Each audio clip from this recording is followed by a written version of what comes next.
اے اللہ یہ تیرا عاجز بندہ تیرے لیے حاضر ہے، تیری جلال میں حاضری کے لیے حاضر ہے، اس عقیدے اور اعتقاد کے ساتھ کہ تیرا کوئی شریک نہیں۔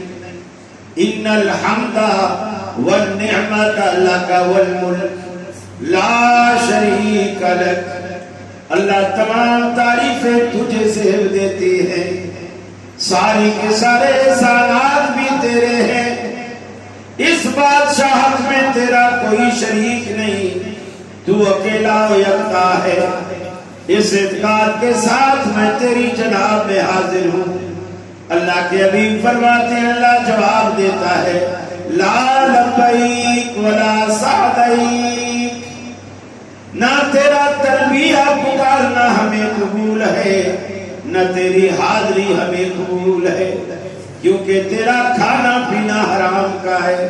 حرام کا سب سے پہلا وبال یہی ہوتا ہے، اللہ دعاؤں میں اثر ختم کر دیتا ہے۔ حضرت سعد رضی اللہ تعالیٰ عنہ اللہ کے رسول کے پاس ایک دن آئے، عرض کہنے لگے کہ اللہ کے رسول مجھے کوئی ایسا نسخہ بتاؤ کہ میں جب اس کو کروں تو اللہ تعالیٰ مجھے مستجاب الدعوات بنا۔ مستجاب الدعوات اس شخص کو کہتے ہیں جو منہ سے کچھ نکالے اور عرش والا اسے پورا کرے، عرش والا اسے پورا کرے، اس بندے کو کہتے ہیں مستجاب الدعوات، کہ اس کی دعائیں اللہ کی جناب میں قبول ہوتی ہیں، رد نہیں۔ حضرت سعد نے جب آپ سے پوچھا، آپ نے جواب میں ارشاد فرمایا، اطب مطعمک کن مستجاب، فرمایا اپنی روزی کو حلال کر لو، اللہ تمہیں مستجاب الدعوات بنا۔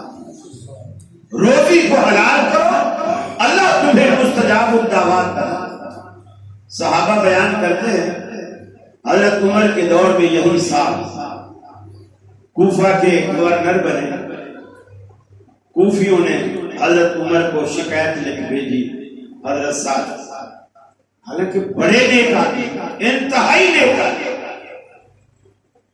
کوفیوں نے شکایت کی، اور کوفیوں کے بارے میں مشہور ہے کوفی لا یوفی، یہ کسی سے وفا نہیں کرتے، بے وفا قوم ہے۔ حضرت علی کو بلایا بے وفائی کو، مسلم بن عقیل کو بلایا بے وفائی کو، حضرت حسین کو بلایا بے وفائی کو، پوری نسل ہی بے وفا۔ حضرت سعد کی شکایتیں کی اور 3 شکایتیں کہ یہ جنگوں میں ہمارے ساتھ نہیں جاتا، خود دفتر میں بیٹھا رہتا ہے، ہمیں لڑواتا مرواتا ہے، اور ہمارے ساتھ جنگوں میں نہیں جاتا۔ دوسری شکایت کہ جب مال غنیمت جمع ہوتا ہے یہ برابری کی تقسیم نہیں کرتے، اگر اس کا کوئی اپنا ہو، جاننے والا ہو، اسے زیادہ دیتا ہے، اور کوئی نہ جاننے والا ہو اسے کم دیتا ہے۔ تیسرا الزام یہ لگایا کہ جب یہ عدالت لگاتا ہے اور اس کی عدالت میں مقدمہ آ جائے تو یہ مقدمے میں بھی اپنے پرائے کا خیال رکھتا ہے، عدل و انصاف کا پہلو سامنے دیا۔ حضرت عمر نے گورنری سے معزول کر دیا، مدینے آ گئے۔ حضرت عمر نے ابو موسیٰ اشعری کو گورنر بنایا اور ان سے کہا کہ سعد پر جو جو الزام لگائے گئے ہیں میرا دل نہیں مانتا کہ سعد میں یہ خرابیاں موجود ہوں، لہذا تم سعد کو اپنے ساتھ لے جاؤ اور شام کی مسجدوں میں، ملک شام کی مساجد میں جا کر کے لوگوں سے، نمازیوں سے پوچھو کہ سعد کے بارے میں تمہارا کیا خیال ہے۔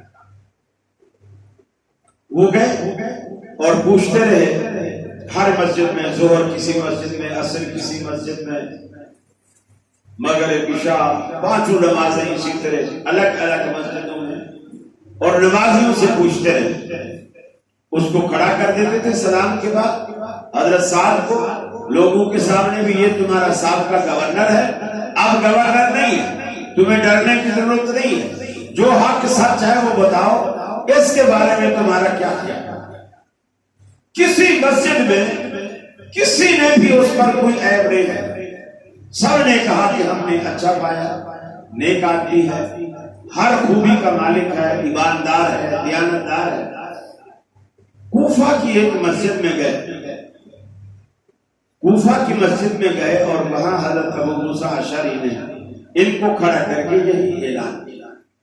جیسے مسجد آپ بیٹھے ہیں ماشاءاللہ، اسی طرح نمازی بیٹھے تھے، ان میں سے ایک نوجوان کھڑا ہوا اور اس نے کہا کہ جی یہ باقی جو مسجد والے ہیں، نمازی ہیں، یہ بزدل ہیں، یہ ڈرتے ہیں، یہ چونکہ گورنر رہا ہے اس لیے اس سے ڈر رہے ہیں.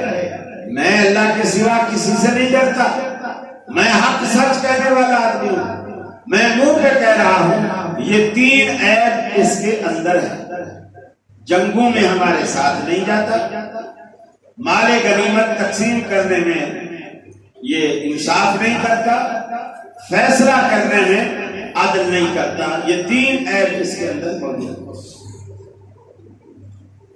حضرت سعد نے وہیں کھڑے کھڑے اسی مسجد میں اس کے 3 الزامات کے جواب میں اس کو 3 بددعائیں دی. اس بندے 3 بددعائیں دی. پہلی بددعا یہ دی: اللہم اطل عمرہ، اللہ اس کی عمر کو لمبا. اب آپ کہیں گے یہ تو دعا ہے، یہ تو بددعا نہیں ہے. ہم بھی جب کسی کو دعا دیتے ہیں اللہ تیری عمر دراز فرمائے، لیکن یہ بات یاد رکھیے، جب بھی کسی کو درازی عمر کی دعا دو اس کے ساتھ 2 باتوں کا اضافہ کرو، ورنہ یہ بددعا. 2 باتوں کا اضافہ کرو. ایک بات یہ اللہ تجھے درازی عمر عطا کرے، ایمان کی سلامتی کے ساتھ، صحت و عافیت، تو لمبی عمر کا فائدہ ہے. اگر لڑکا 18 سال کا ہے اور اس کو فالج ہو، لڑکا 18 سال کا ہے، اس کو فالج ہو جائے اور اس کی عمر اللہ کے ہاں جو تقدیر میں لکھی ہے وہ 80 سال، 80 سال، اور 18 سال کی عمر میں اسے فالج ہو جائے، پیشاب پخانا سب کچھ 4 مہینے میں کرتا ہے. مجھے بتاؤ یہ زندگی اس کے لیے باعث خیر ہے یا باعث عذاب؟ کیا؟ یقیناً باعث عذاب. تو آپ جب بھی کسی کو لمبی عمر کی دعا دو، یہ 2 جملے اس کے ساتھ جوڑو: اللہ تجھے لمبی عمر دے لیکن ایمان بھی تیرا سلامت رہے اور تیری صحت اور تندرستی بھی تیری سلامت رہے. پھر بھلے آپ سنتے ہوں کہ جی فلانے کے دادا فوت ہوئے 102 سال، 120 سال، 110 سال، جی اس کی عمر ہے. ہم ایک حلقے میں ایک علاقے میں گئے، وہاں لوگ بتا رہے تھے کہ جی ماشاءاللہ ہمارا جو ابا ہے وہ 113 سال کی عمر میں فوت ہوا اور ہمارا دادا جو ہے وہ 120 سال کی عمر میں فوت ہوا اور ہمارا پردادا جو ہے وہ 115 سال کی عمر میں فوت ہوا. بولے ہمارے سارے خاندان کی عمریں اللہ نے ماشاءاللہ بڑی رکھی ہیں، آخر وقت تک بولے وہ محتاج نہیں ہوئے کسی، چلتے پھرتے. یہ ٹھیک ہے کہ رفتار میں تھوڑا فرق آ جاتا ہے، جوانوں کی طرح نہیں بھاگ سکتے، لیکن کسی کے محتاج نہیں ہے. اس لمبی عمر کا فائدہ اس کو پہلی بات دعا دی: اللہ اطل عمرہ، اللہ اس کی عمر کو لمبا کر. اور دوسری بد دعا یہ دی: اطل فقرہ، عمر بھی اس کی لمبی کر اور اس کی غربت کو بڑھا. عمر لمبی ہو اور فقیر بنا دے، ساری زندگی بھیک مانگ کر کھائے، اس کے گھر میں آٹا چاول کچھ نہ. اطل فقرہ، اس کی غربت کو بڑھا. تیسری بددعا اس کو یہ دی وَابْتِلْهُ فِي الْفِتَنِ، اسے آزمائشوں میں، امتحانوں میں، فتنوں میں مبتلا کر۔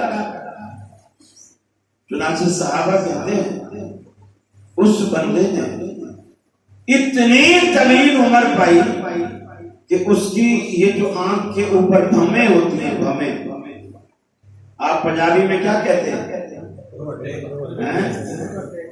بھروٹے، بھروٹے، یہ جو اوپر کی بھمیں ہیں یہ بال نہیں، اس کا چمڑا، بھموں کا چمڑا درازی عمر کی وجہ سے لٹک کر رخساروں پر آ گیا، یہ چمڑا لٹک کر رخساروں پر آ گیا۔ وہ جب دیکھتا تھا ہاتھوں سے اس چمڑے کو مٹھاتا تھا، پھر اس کو تھوڑا تھوڑا کر کے دکھتا تھا۔ غریبی کا یہ عالم تھا، ساری زندگی فٹ پاتھ پہ پڑا رہا، ٹھڈے مارتے لوگ گزرتے، اور وہ اپنے منہ سے کہتا تھا، انا شیخ کبیر اصابتنی دعوت صاد، میں ایک بوڑھا شخص ہوں، مجھے سات کی بد دعا کھا گئی، مجھے سات کی بد دعا لگ گئی، اصابتنی دعوت صاد، مجھے سات کی بد دعا کھا گئی۔ میں جو عرض کر رہا تھا، اللہ کے رسول سے سعد نے نسخہ پوچھا، مجھے کوئی نسخہ بتاؤ میں منہ سے کچھ نکالوں اللہ قبول کر لے۔ اللہ کے حبیب نے کہا حلال کھایا کر۔ اس نے تہیہ کر لیا، اپنی روزی میں حلال اور حرام کا خیال رکھوں گا، اور اس نے رکھا۔ تین بد دعائیں منہ سے، تین جملے نکالے اللہ نے پورے۔ ایک عورت نے مقدمہ کیا حضرت سعد کا، مقدمہ کیا حضرت سعد کی کوئی زمین تھی باپ دادا سے چلی آ جائے۔ یہ بھی بڑا اہم مسئلہ ہے، ہم اس کا خیال نہیں کرتے۔ اگر میرا پلاٹ ہے 5 مرلے کا اور برابر میں دوسرے کا پلاٹ ہے 5 مرلے کا، اور دونوں نے نہیں بنایا، وہ بھی خالی پڑا ہے میرا بھی خالی پڑا ہے، کسی اسکیم میں نکلا ہے، اور اب میں بنانا چاہتا ہوں، برابر والے سے میں پہلے بنانا چاہ رہا ہوں، تو میری یہ کوشش ہوتی ہے کہ جو اینٹ یا بلاک میں رکھوں تو اس کے حصے میں رکھوں،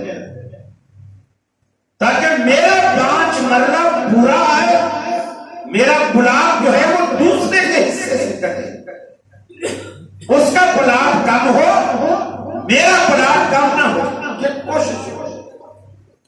اللہ کے رسول نے فرمایا اگر کوئی بندہ مجھ سے فیصلہ کرا کر بھی پلاٹ کسی کا ہتھیار کر لے جاتا ہے، قیامت والے دن اللہ زمین کے ساتوں طبق زمین کے کاٹے گا اور اس کے گلے پہ ڈالے گا۔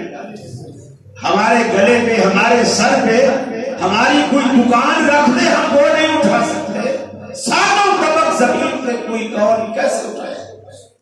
اور دوسری بات، ساری دنیا دیکھے گی یہ وہ پلاٹوں کا چور آ رہا ہے، نشانی ہو جائے گی نا، ساری دنیا دیکھے گی، بدنامی کتنی ہوگی۔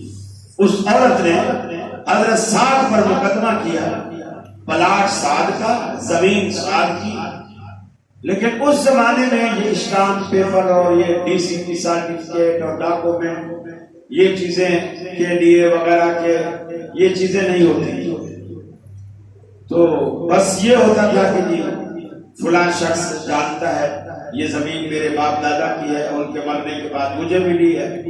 وہ بندے جب فوت ہو جاتے ہیں تو پھر پروف نہیں رہتا ہے۔ اور بوڑھی تھی، ضعیف العمر تھی، اس نے کہا تھی میری زمین، اس زمین میں کنواں بھی تھا۔ مقدمہ حضرت کعب رضی اللہ تعالی عنہ کی عدالت میں آیا، انہوں نے مقدمہ سنا، دونوں کے دلائل سنائے، اور دونوں کو اللہ کے رسول کی یہ حدیث جو ابھی میں نے آپ کو سنائی ہے کہ ساتوں طبق اس کے گلے میں ڈالے جائیں گے، یہ بھی سنائی کہ شاید کوئی اپنے حق سے دستبردار ہوتا، لیکن کوئی حق سے دستبردار نہیں ہوا اور بڑھیا نے کہا کہ یہ زمین میری. لوگوں نے بھی کہا کہ یار ہو سکتا ہے بیچاری بوڑھی عورت ہے. اصل میں اس طرح کے کیسز میں پھر لوگوں کے دلوں میں وہ حق والی بات ختم ہو جاتی ہے, پھر ترس شروع ہو جاتا ہے. ترس, یار عورت ہے بیچاری, ہو سکتی ہے, صحیح کہہ رہی ہے. لوگوں نے بھی یہی کہا. حضرت کعب نے فیصلہ کر دیا کہ یہ زمین اس عورت, وہ زمین لے گئی. حضرت سعد نے وہاں کھڑے کھڑے اس کو 2 بد دعائیں دی. 2 بد دعائیں.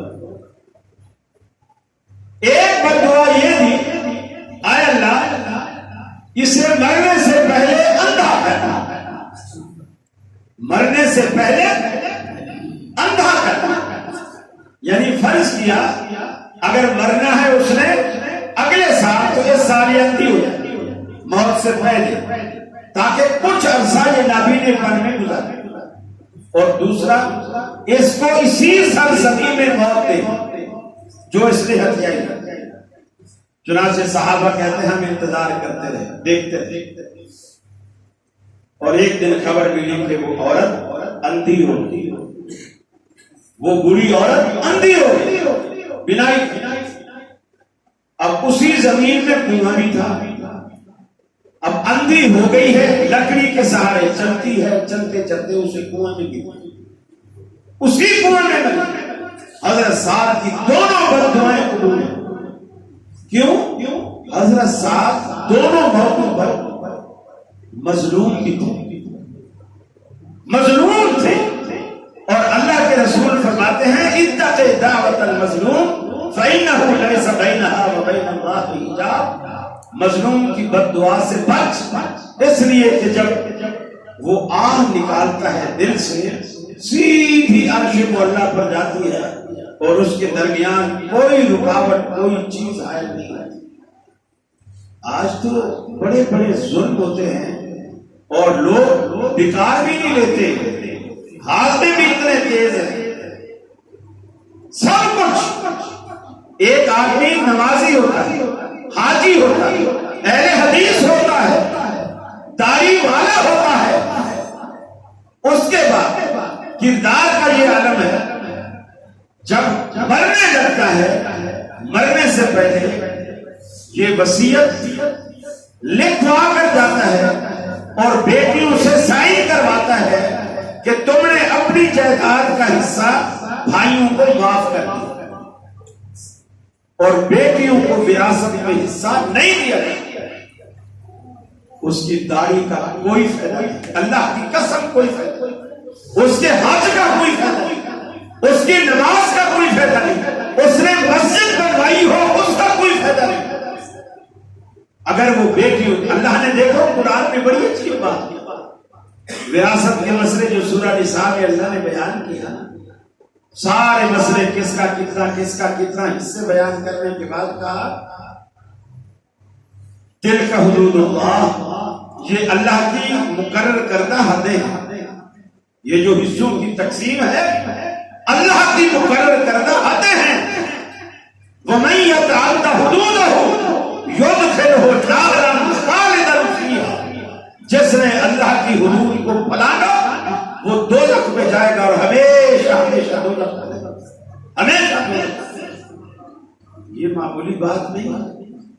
لوگ بیٹیوں کی شادیاں اس لیے نہیں کرتے کہ ہماری جائیداد باہر چلی جائے گی. سندھ میں یہ رواج ہے وڈیروں کا, بیٹی کی شادی قرآن سے کر دو. قرآن کون سا تقاضا کرے گا کہ مجھے جائیداد دو؟ ساری زندگی کنواری بیٹھی رہتی ہے, یا شیطان برگلاتا ہے تو گناہوں میں مبتلا ہو جاتی ہے, لیکن اس کا نکاح نہیں ہونے دیتے صرف زمین کی وجہ سے کہ زمین دوسرے کو نہ چلے. میرے بھائیوں, یہ ظلم ہے. ایک باپ اگر بیٹیوں پہ ظلم کر کے جاتا ہے اللہ کے ہاں مجرم ہے. پھر کچھ لوگ ایسے ہیں جو وصیتیں کر کے جاتے ہیں, کیا وہ میری بڑی دکان جو ہے وہ باغ پورا والی, وہ دکان 2 ڈور کارنر کی وہ میرے بڑے بیٹے کی ہے, اور یہ چھوٹے علاقے والی چھوٹے بیٹے کی ہے، فلاں جگہ جو میرا مکان ہے وہ میرے فلاں بیٹے، بیٹیوں کا کچھ بھی نہیں، سب کچھ بیٹوں کو بانٹ دو۔ حالانکہ اللہ کے رسول فرماتے ہیں لا وصیت لوارث، وارث کے حق میں وصیت ہی حرام ہے۔ جس کے حصے اللہ نے مقرر کر دیے ہیں آپ اس کے لیے وصیت نہیں کر سکتے۔ لا وصیت لوارث، آپ وصیت کریں ایسے بندے کے حق میں جس کا حصہ شریعت نے نہیں رکھا اور وہ بھی 1/3 سے زیادہ نہ ہو۔ یہ شریعت نے پابندیاں رکھی، اگر ہم ان کو نہ نبھائیں، ان کا خیال نہ رکھیں، یہاں انہیں گھڑی بھی نہیں لگے تو یہاں خطیب کو تھوڑی نظر آئے، خطیب کے لیے گھڑی سامنے لگنی چاہیے۔ یہ گر کی باتیں ہیں، میں تو پوچھ رہا ہوں، خطیب تھوڑی پوچھے گا۔ پھر آپ بولو گے یہاں خطیب ہر دفعہ 15 منٹ اوپر ہی لے لے، اس کے سامنے گھڑی تو لگاؤ تاکہ وہ ٹائم کو دیکھے اور 15 منٹ آپ کے اوپر نہ لے۔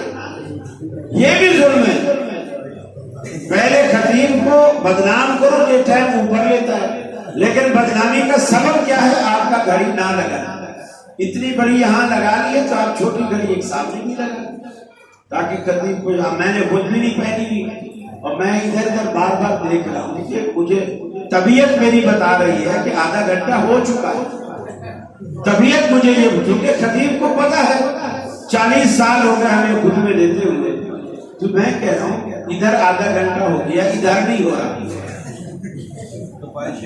دوبارہ اللہ تعالی ہم سب کو حلال کھانے کی توفیق عطا فرمائے۔ میں بالکل آخری بات کر کے بات ختم کروں گا، میں نے ابھی سود کو ٹچ نہیں کیا، میں مطلقاً حرام کی بات کر رہا ہوں۔ میاں نذیر حسین محدث دہلوی رحمۃ اللہ علیہ کا نام آپ نے سنا ہے؟ انڈیا میں ہوتے تھے اور تقریباً 25-30 سال ان کی جوانی کی عمر تھی۔ خواجہ فرید نے بڑی تعریف کی ہے میاں نذیر حسین محدث دہلوی، جو دیوان فرید ہے نا سرائکی زبان میں، اس کی پہلی جلد میں بڑی تعریف۔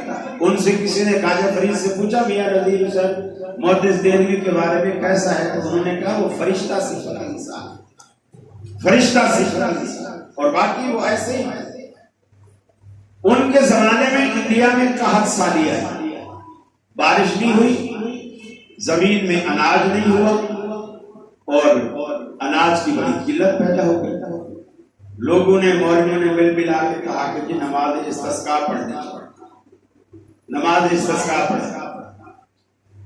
کسی مسلک والے نے پڑھائی، کسی مسلک والے نے پڑھائی، کسی مسلک والے نے پڑھائی، 3 دن تک نماز استسقاء پڑھی، بارش نہیں۔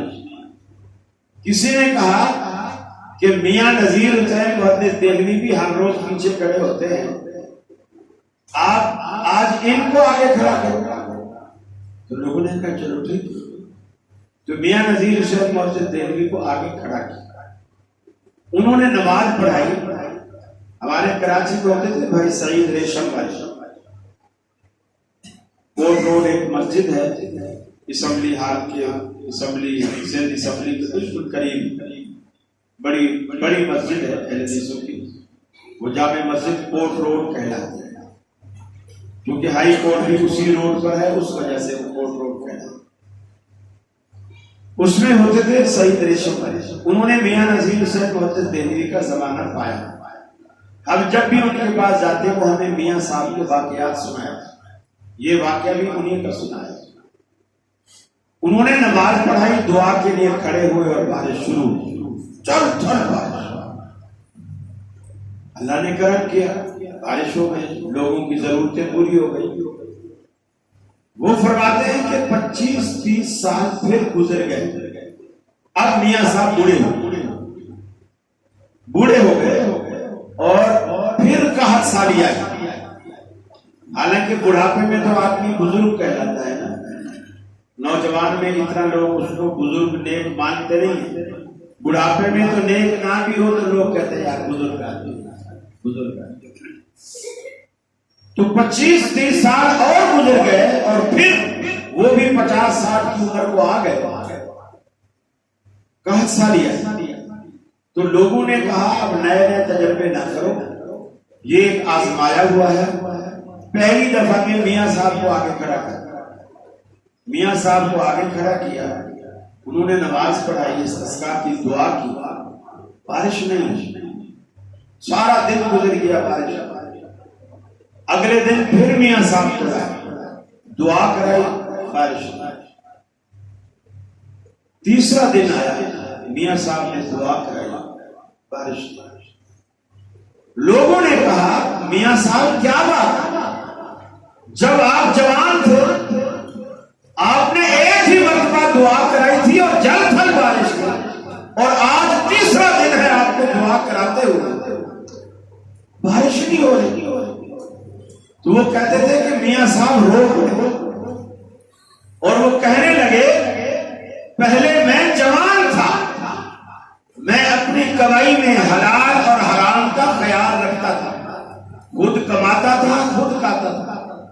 اب میں بوڑھا ہو گیا ہوں اور اب میں کما نہیں سکتا، اب میں وہ کھاتا ہوں جو تم مجھے کھلاتے ہو، مجھے نہیں معلوم کہ تم مجھے ایسا کیا کھلا رہے ہو جس سے میری دعاؤں میں اثر ہی ختم ہو۔ یہ حرام کا وبال معمولی نہیں ہے۔ دنیا میں دوسرا بڑا نقصان آپ کو پتہ ہے کیا ہوتا ہے؟ آپ نے کبھی محسوس نہیں کیا؟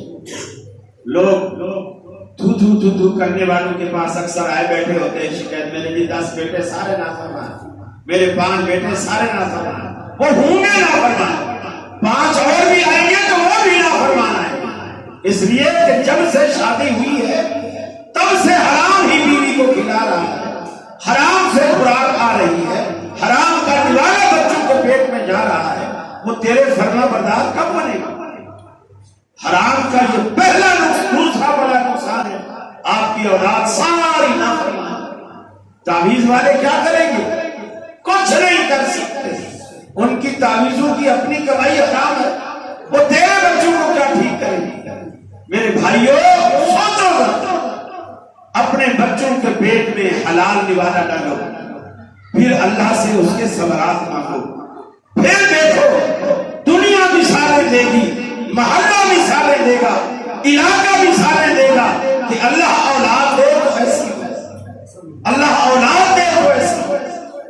اب دیکھیں رسول اللہ صلی اللہ علیہ وسلم نے حضرت حسن چھوٹے ہیں، بچے ہیں، اور اسلام کا کوئی فارمولہ بچوں کے اوپر لاگو بھی نہیں ہوتا، بچوں کے اوپر لاگو بھی نہیں ہوتا، لیکن آپ صدقے کی کھجور بانٹ رہے ہیں، حضرت حسن کھیلتے کھیلتے ڈھیری کے پاس آ گئے، آپ کی توجہ بانٹنے کی طرف ہے اور حضرت حسن نے کھجور اٹھائی اور منہ میں ڈالی، آپ نے دیکھا تو وہ چبا رہے، فوراً آپ نے انگلی ڈالی، حضرت حسن کے منہ میں انگلی ڈالی، وہ کھجور نکالی اور جو تھوڑا بہت رس مس نکل چکے تھے کہنے لگے کف کف بیٹا تھوک کرو تھوک کرو، انا لا ناکل صدقہ، ہم جو ہیں صدقہ نہیں کھاتے، مجھ پر اور میری آل پر اللہ نے صدقے کو حرام کیا ہے، بیٹا نکال، ہم صدقہ نہیں کھاتے۔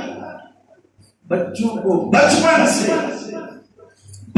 سے اس کے پیٹ میں حلال نوالا ڈالا، اور آپ نے دیکھا یہی حسن تھے جنہوں نے 2 مسلمان بڑے گروہوں کے درمیان سلوک کیا۔ حلال کے ثمرات، آپ اپنے بچوں کے پیٹ میں حلال نوالا ڈالیے، بیوی کو حلال کھلائیے۔ امام وقی رحمۃ اللہ علیہ کے جو والد تھے نا، انہوں نے شادی سے پہلے پیسے جوڑے، نیت کر لی کہ میں حرام نہیں کروں، حلال کروں۔ انہوں نے کتابت کرنا شروع کی، کتابیں لکھنی ہاتھ سے، اس زمانے میں کمپیوٹر وغیرہ نہیں ہوتے، قلمی نسخے لوگ لکھتے، ہاتھ سے کتابیں لکھنی شروع کی، پھر اس کو مارکیٹ میں بیچتے تھے، اس سے پیسے آتے تھے، جوڑتے گئے، جب کچھ پیسے ہو گئے شادی کی، دلہن کا سارا سامان اسی پیسوں سے خریدا، گھر لے آئے اور اس کی خوراک وغیرہ اسی کام سے کرتے رہے، اور بیوی کو ایک نصیحت کی کہ اب تک میں نے حرام دیوارے سے بچنے کے لیے ہر ممکن کوشش کی ہے. تجھے میری ایک نصیحت ہے، جب ہماری اولاد ہو تو بچے کو اپنے دودھ کے سوا کبھی کسی عورت کا دودھ نہیں پلانا، کبھی کسی عورت کا دودھ نہیں پلانا، اس لیے کہ مجھے نہیں معلوم اس کا میاں اس کی عورت کو کیسی کمائی کھلا رہا ہے، مجھے نہیں معلوم. لہذا اپنا دودھ پلانا، کبھی کسی عورت کا پڑوسن کا اڑوسن کا نہیں پلانا. کہتے ہیں کہ امام وکیع رحمت اللہ علیہ یہی پیدا ہوئے، انہی کی والدہ تھی، اور یہ ایک دن ماں کسی کام میں مصروف تھی گھر کے اندر، اور یہ بچے چھوٹے تھے اور رو رہے. پڑوسن کوئی آواز سن کے اندر آ گئی. اس نے دیکھا اس کی اماں کپڑے دھو رہی ہے، کسی کام میں لگی ہوئی ہے. اس نے بھاگ کے آئی، بچے کو اٹھایا، چھاتی سے لگا لیا، دودھ پلانا شروع کر دیا، بچہ چپ ہو گیا. اس عورت نے، امام وکیع کی والدہ نے دیکھا، دوڑی چلی. اس کو اپنے میاں کی ہدایت یاد آئی کہ انہوں نے کہا تھا کہ کسی پڑوسن کا دودھ نہیں پلانا. اس نے خیر بچہ چھین لیا اس سے، اور وہ کچھ دودھ پلا چکی تھی. امام وکیع رحمۃ اللہ علیہ بہت بڑے مناظر تھے، بہت بڑے محدث، بڑے بڑے لوگوں سے مناظرے کرتے تھے. اور اس زمانے میں ایک مناظرے میں بیٹھے، اور کبھی کسی مناظرے میں انہوں نے کمزوری محسوس نہیں کی. فرماتے ہیں ایک دن مناظرہ کیا، میں نے اپنے اندر کچھ دلائل کے اعتبار سے، یاداشت کے اعتبار سے اپنے اندر کچھ کمزوری محسوس کی. اور اس دن مجھے یاد آیا کہ میری اماں نے جو ایک دن اپنی غفلت کی وجہ سے پڑوسن سے دودھ پلوایا تھا، یہ آج اس کا اثر ہے کہ آج میری بات کمزور پڑ گئی. میرے بھائیوں، یہ بہت بڑی بات ہے. بچوں کو حلال کھلائیے، حلال پلائیے، حلال پہنائیے، بیوی کو حلال کھلائیے، یہ آپ کا فرض ہے. خود بھی اپنے پیٹ میں حلال ڈالیے. پھر دیکھیے اللہ رب العالمین آپ کے کاروبار میں، آپ کے شہر میں، آپ کے دفتر میں، آپ کی فیکٹریوں میں اللہ کیسے برکتوں کی بارش کرتا ہے کہ آپ سے سنبھالے نہ سکے. آپ کو پھر تعویذ کرنے کی، دھاگے کی، پھوپھو کی، دودھو کی ضرورت ہی نہیں پڑے گی. آپ اللہ سے مانگنے والے بن جائیں، اللہ رب العالمین انشاءاللہ آپ کو نوازے گا. حلال کھائیں، حلال سے ہاتھ اٹھائیں، اللہ رب العالمین آپ کے ہاتھ ابھی زمین پر نہیں آئیں گے، اللہ آپ کو نواز چکا ہوگا، آپ کی جھولیاں بھر دے گا، آپ کے دامن بھر دے گا. ارے وہ ایک ہی در ہے جو کہتا ہے میرے بندے کچھ نہ لے کر آ، سب کچھ لے کر جا، خالی ہاتھ آ، جھولیاں بھر کے جا. باقی تو جہاں جاؤ کہ قدم قدم پر لٹیرے بیٹھے ہیں. وآخر دعوانا ان الحمدللہ رب العالمین. ٹائم کتنا ہو گیا؟ سوالات میرے خیال میں نے تقریر میں کیا. وراثت میں بہنیں اپنی رضامندی سے، یہ بھائی کیوں نہیں رضامندی سے بہنوں کو قربان کرتے؟ یہ رضامندی نہیں ہے، یہ رواج ہے. اللہ کی قسم اگر بہن رضامندی سے یہ دستخط کر کے نہ دینا، بھائی اسے گھر سے نکال دیں گے. رضامندی سے نہیں کہتے، یہ کلچر ہے ہمارا جس میں حرام رچ بس چکا. یہ تو پوچھتے ہیں بہنیں رضامندی سے اگر لکھ دیں تو کبھی بھائی بھی رضامندی سے اپنا حصہ بہنوں کو لکھ دیں کہ چلو جی اللہ نے ہمیں فیکٹری کا مالک بنایا ہے، ہمارا بہنوئی بھی غریب ہے، بہن بھی غریب ہے، ہینڈ ٹو ماؤتھ والا معاملہ ہے، چلو ہم اپنا جو 2 گھر فلانی جگہ بنگلے ہیں وہ بہن کے نام کر دیتے ہیں. ایسا کبھی نہیں. یہ ایسی کوئی، یہ سب حرام کو حلال کرنے کے ہیلے ہیں اور اللہ کو سب پتا ہے. اور میں کہتا ہوں آپ کبھی ایسا دیکھیں بہن کو بولیں کہ وہ یہ قربانی نہ دے اور بول دے کہ میں دستخط نہیں کرتی، پھر دیکھیں اس گھر میں اس کی عزت کیا ہے. اب پتا چلے گا وہ کتنے خیر ہیں. وہ لکھ کے دے کہ میں سائن نہیں کرتی، میرا حصہ مجھے دیا جائے، پھر دیکھیں اس گھر میں اس کی کیا عزت ہے. کوئی عزت نہیں کرے گا، سب بولے کہ نکل کڑی نکل جائے گا. تو یہ ایسا نہیں. جی بس جی اور جی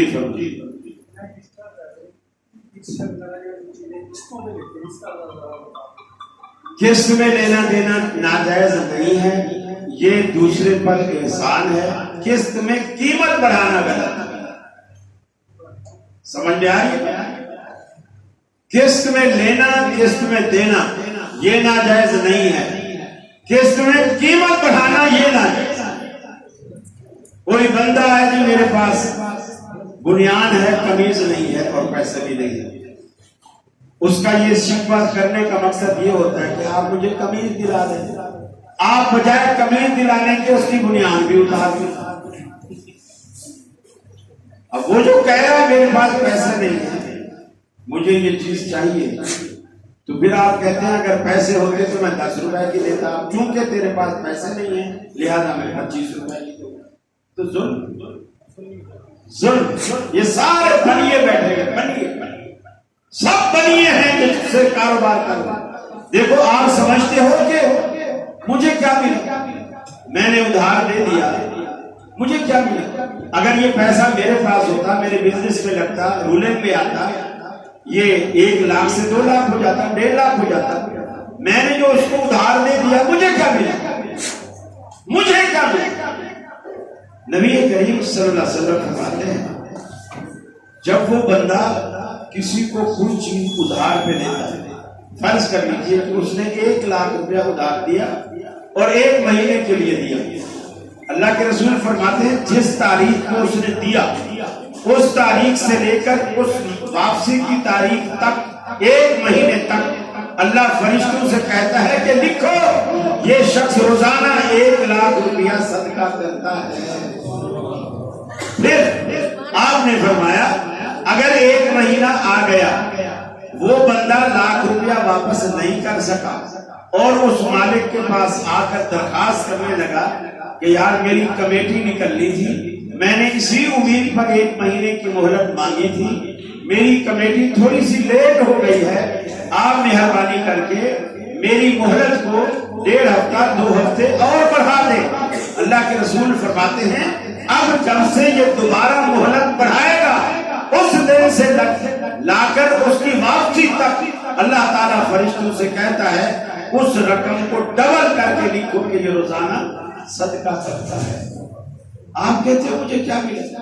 اللہ کے رسول فرماتے ہیں ایک کاروباری قریب کوئی پیسہ نہیں، ایک ہول سیلر کے پاس گیا، ہول سیلر سے کہا کہ مجھے کاروبار کے لیے کچھ پیسہ یہ سامان دے دو، میں بیچوں گا اور بیچ کر منافع اپنے پاس رکھوں گا، اصل رقم آپ کو واپس کروں.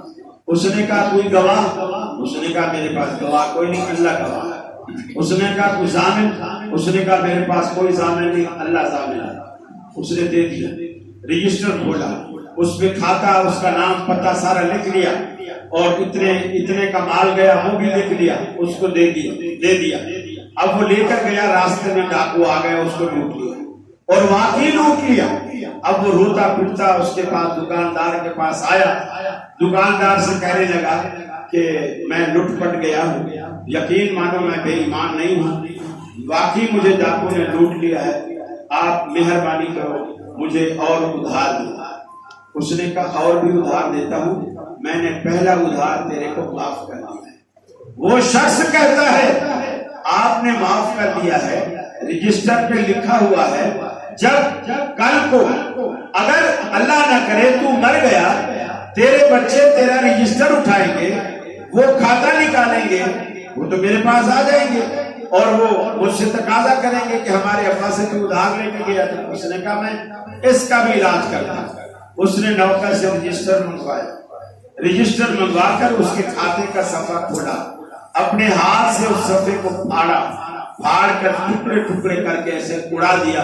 بولے جا آج کے بعد میرا کوئی پوتا، کوئی نواسا، کوئی بیٹا، کوئی تم سے اس کھاتے کے بارے میں نہیں پوچھے گا، چلا گیا. اللہ کے رسول فرماتے ہیں جب وہ دکاندار فوت ہوا،